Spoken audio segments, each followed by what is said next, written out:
সুপ্রিয় শিক্ষার্থীবৃন্দ, কেমন আছো সবাই? আশা করি ভালোই আছো। আজকে আমরা উচ্চতর গণিতে সাথে পরিচিত হব। দেখো, প্রসঙ্গ কথা, এটা আমাদের কি কারা কারা প্রকাশ করেছে সেটা জানা দরকার। প্রসারণ, সংস্করণ, রচনা ও সম্পাদনা ও তোমরা নিজেরা পড়ে নিতে পারো, জেনে নিতে পারো আর কি কথা। বর্তমানে প্রাতিষ্ঠানিক শিক্ষার উপযোগ বহুমাত্রিক, শুধু জ্ঞান পরিবেশন নয়, দক্ষ মানব সম্পদ গড়ে তোলার মাধ্যমে সমৃদ্ধ জাতি গঠন এই শিক্ষার মূল উদ্দেশ্য। একই সাথে মানবিক ও বিজ্ঞানমনস্ক সমাজ গঠন নিশ্চিত করার প্রধান অবলম্বনও প্রাতিষ্ঠানিক শিক্ষা। বর্তমান বিজ্ঞান ও প্রযুক্তি নির্ভর বিশ্বে জাতি হিসেবে বাঁচা তুলে দাঁড়াতে হলে আমাদের বাদ সভ্যতা শিক্ষা নিশ্চিত করা প্রয়োজন। এর পাশাপাশি শিক্ষার্থীদের দেশপ্রেম, মূল্যবোধ ও নৈতিকতার শক্তিতে উজ্জীবিত করে তোলাও জরুরি। শিক্ষা জাতির মেরুদণ্ড। আর প্রাতিষ্ঠানিক শিক্ষার প্রাক শিক্ষাক্রম। আর শিক্ষাক্রম বাস্তবায়নের সবচেয়ে গুরুত্বপূর্ণ উপকরণ হলো পাঠ্য বই। জাতীয় শিক্ষানীতি 2010-এর উদ্দেশ্যসমূহ সামনে রেখে গৃহীত হয়েছে একটি লক্ষ্যাভিসারী শিক্ষাক্রম। এর আলোকে জাতীয় শিক্ষাক্রম ও পাঠ্যপুস্তক বোর্ড মানসম্পন্ন পাঠ্যপুস্তক তৈরি, মুদ্রণ ও বিতরণের কাজটি নিশ্চের সাথে করে যাচ্ছে। সময়ের চাহিদা বাস্তবতার আলোকে শিক্ষাক্রম, পাঠ্যপুস্তক ও মূল্যায়ন পদ্ধতির পরিবর্তন, পরিমার্জন ও পরিশোধনের কাজটি এই প্রতিষ্ঠান করে থাকে।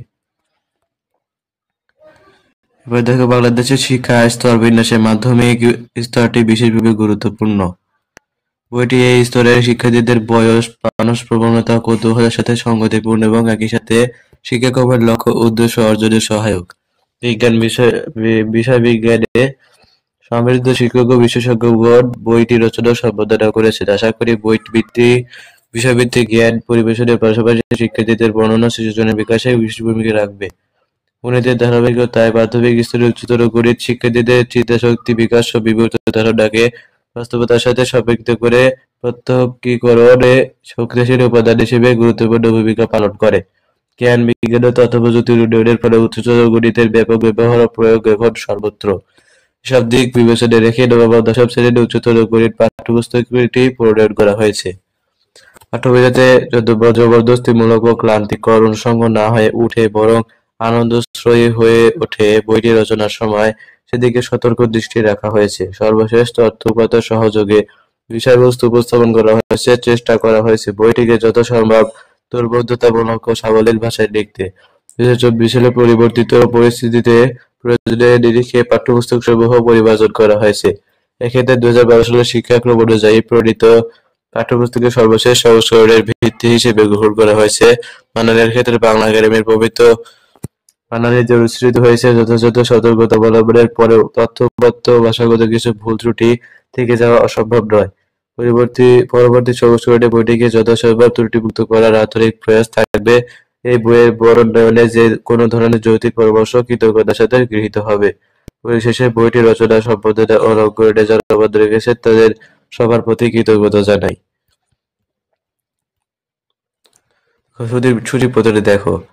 প্রথম অধ্যায়ে থাকবে সেট ও ফাংশন, দ্বিতীয় অধ্যায়ে বীজগণিতিক রাশি, তৃতীয় অধ্যায়ে জ্যামিতি, চতুর্থ অধ্যায়ে জ্যামিতিক অঙ্কন, পঞ্চম অধ্যায়ে সমীকরণ, ষষ্ঠ অধ্যায়ে অসমতা, সপ্তম অধ্যায়ে অসীম ধারা, অষ্টম অধ্যায়ে ত্রিকোণমিতি, নবম অধ্যায়ে সূচকীয় লগারিদমীয় ফাংশন, দশম অধ্যায়ে দ্বিপদী বিস্তৃতি, একাদশ অধ্যায়ে স্থানাঙ্ক জ্যামিতি, দ্বাদশ অধ্যায়ে সমতলীয় ভেক্টর, ত্রয়োদশ অধ্যায়ে ঘন জ্যামিতি, চতুর্দশ অধ্যায়ে সম্ভাবনা। স্মরণীয় কয়েকজন গণিতবিদ তার পরিশিষ্ট শেষে থাকবে। দেখো, সেট অফ ফাংশনে তোমাদের বইয়ে কিছু দেওয়া হবে যে কি কি তোমরা করতে পারবে। এরপর কিছু উদাহরণ দেওয়া হবে। এগুলো কিন্তু সম্পূর্ণ নতুন অঙ্ক, তোমরা কিন্তু এগুলো কখনো করনি, যেহেতু তোমরা যদি নবম শ্রেণীতে পড়ে থাকো। এগুলো সম্পূর্ণ নতুন অঙ্ক, এগুলোর জন্য তোমাদের অবশ্যই ভালোভাবে বুঝে নিতে হবে। তারপরে তোমাদের জ্ঞান অনুযায়ী তোমাদের যে অঙ্কগুলো দেওয়া হবে সেগুলোর সমাধান তোমাদের করতে হবে। শুধু তাই নয়, তোমাদের এই উদাহরণগুলো দেওয়ার পরে কিন্তু সমাধান দিচ্ছে, প্রশ্ন করছে বা সমাধান দিচ্ছে, কিন্তু অনুশীলনীতে কিন্তু তোমাদের নিজের অঙ্ক করতে হবে। আমি সেই অনুশীলনের অঙ্ক নিয়েই আলোচনা করব। তোমাদের সেই অনুশীলনের অঙ্কগুলো বুঝিয়ে দেওয়ার চেষ্টা করবো, যেন তোমরা সেই ভিডিওগুলো পাওয়ার জন্য অবশ্যই তোমাদের চ্যানেলটি সাবস্ক্রাইব করতে হবে। দেখো, এখানে অনুশীলনী আছে কিন্তু।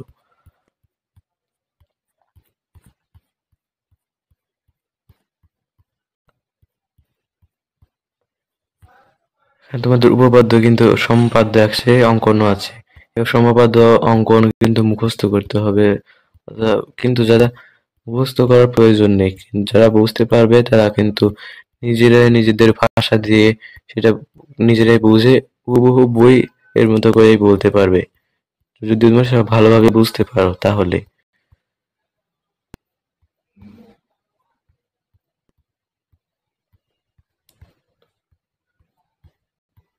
প্রতিটি 5.3, 5.4 প্রতিটি অধ্যায়ের প্রথমটি হলো 5 আর 4 হলো লেসন অর্থাৎ পরিচ্ছেদ।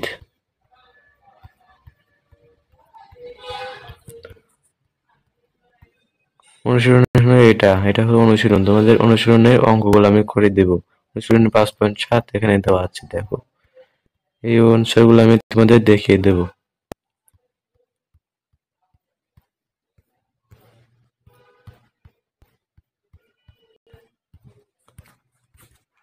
প্রতিটি অধ্যায় যথাযথভাবে আলোচনার চেষ্টা করব। ভিডিওগুলো পাওয়ার জন্য চ্যানেলটি সাবস্ক্রাইব করে সাথেই থাকবে।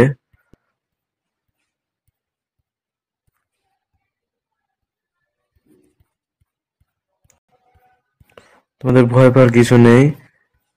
প্রথমে ভয় যদি তোমরা প্রথমে পেয়ে যাও তাহলে তোমরা কিন্তু ভালোভাবে তোমাদের লেসন আয়ত্ত করতে পারবে, আত্মবিশ্বাস হারিয়ে ফেলবে। ভাষা আন্দোলন ও মুক্তিযুদ্ধের চেতনায় দেশ গড়ার জন্য শিক্ষার্থীর অন্তর্নিহিত মেধা ও সম্ভাবনার পরিপূর্ণ বিকাশে সাহায্য করার মাধ্যমে উচ্চতর শিক্ষার যোগ্য করে তোলা মাধ্যমিক শিক্ষার প্রধান লক্ষ্য। বুঝতে পেরেছো?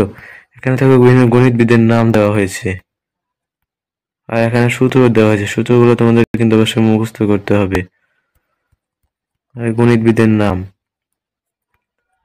আন্তর্জাতিক গণিত অলিম্পিয়াড পৃথিবীর সকল দেশের ক্রীড়াবিদদের নিয়ে যেমন ক্রীড়ার শেষ আসর অলিম্পিক খেলা হয়, ঠিক একইভাবে সারা পৃথিবীর মেধাবী তরুণদের নিয়ে বিভিন্ন বিষয়ে অলিম্পিয়াড প্রতিযোগিতা অনুষ্ঠিত হয়। গণিত, পদার্থ বিজ্ঞান, রসায়ন শাস্ত্র, ইনফরমেটিক্স, জীববিজ্ঞান, দর্শন, ভূগোল ও মহাকাশ বিদ্যার মধ্যে অন্যতম। এই প্রতিযোগিতায় অংশগ্রহণের মাধ্যমে সকল দেশের ছেলেমেয়েদের মধ্যে যেমন বন্ধুত্বের সম্পর্ক স্থাপিত হয়, ঠিক তেমনি এই প্রতিযোগিতায় অংশগ্রহণের ফলে বিভিন্ন দেশের ছেলেমেয়েদের মধ্যে বিশ্বমানের দক্ষতাও তৈরি হয়। এই অলিম্পিয়াডগুলোর মধ্যে সর্বপ্রথম শুরু হয় আন্তর্জাতিক গণিত অলিম্পিয়াড।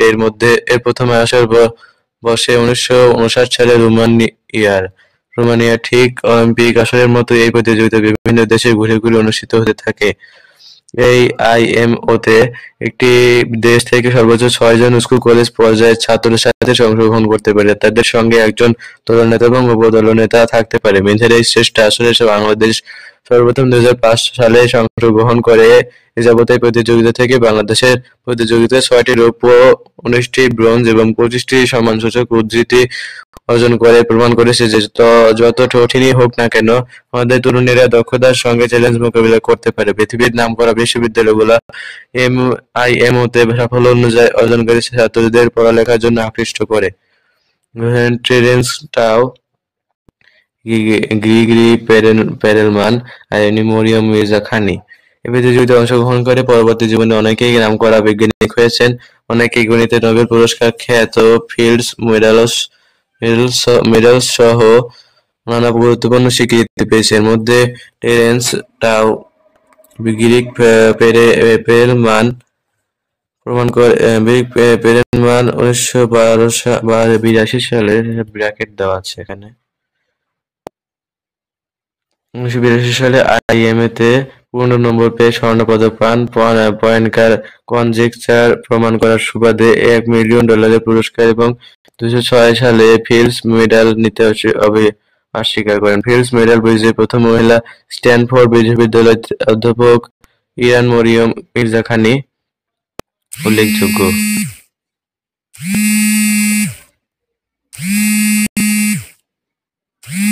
এখানে কিন্তু স্মরণীয় কয়েকজন গণিতবিদের নাম দেওয়া হয়েছে, এগুলো কিন্তু তোমরা পড়ে নিতে পারো। আজকের ক্লাসটা এই পর্যন্ত। পরবর্তীতে আমরা অন্য কোনো বইয়ের সাথে পরিচিত হব। সকল বিজ্ঞানের রানী হচ্ছে গণিত। চ্যানেলটা সাবস্ক্রাইব করে সাথেই থাকবে।